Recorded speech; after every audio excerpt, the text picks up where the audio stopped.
we should talk about tenant in common, Mm-hmm. TICs. Yeah. TICs have been around forever. Mm-hmm. There's some big pros and cons about TICs. Yeah. What's good, what's bad? Why don't we see them as often anymore? So when I first got into the space, and I got into the securitized real estate space right when DSTs were being created in 2004, really just almost before they became created. So when I came into the space, you had the TIC structure, and these were, I guess I would say there are, just for clarification, there are two types of TICs. There are securitized TICs where a sponsor will go out, acquire an asset, and break it up into fractional components that individual investors are then going to invest into. And that industry was in high gear in the mid 2000s. I think at one time there was as many as 75 different sponsors offering TIC programs.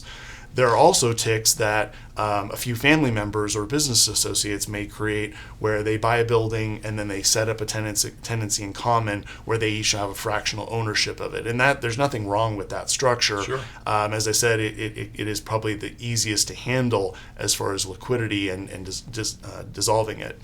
Where the securitized TICs got into some challenges is, number one, you had to have a unanimous consent. So let's say we issue a TIC, 5 years later we have an opportunity to sell the asset. You needed to get the consent of all 35 investors involved. It is still a 35 limit. Right? There's a limit of 35, exactly. So it could have fewer than 35 investors.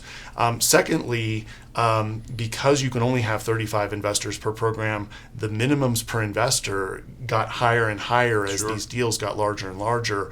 I personally saw offerings in the market back in 2004 or 5 that had $1 million minimum, which meant that if you had less money than that, you probably couldn't invest in it, and you had concentration risk because you were putting so much money into one potential program. Finally, really more of a timing standpoint, a lot of TICs that were created in the early 2000s were in a mode where they were using generally shorter term financing than you see today, maybe 5 years. Fast forward to 2010, 11, 12, the lenders had a real issue with those because each individual investor was on title and on the mortgage themselves, so they had to be underwritten. In the midst of the great financial crisis, the banks just didn't want to underwrite 35 smaller, individual investors. And they're severally liable, aren't they? Exactly. Yeah. They were also had recourse on the loans. Yeah. So there were a lot of issues, but I think it ultimately took the great financial crisis to kind of see what those deficiencies were in real time. And but TICs can also have some other, like I said, some positive aspects.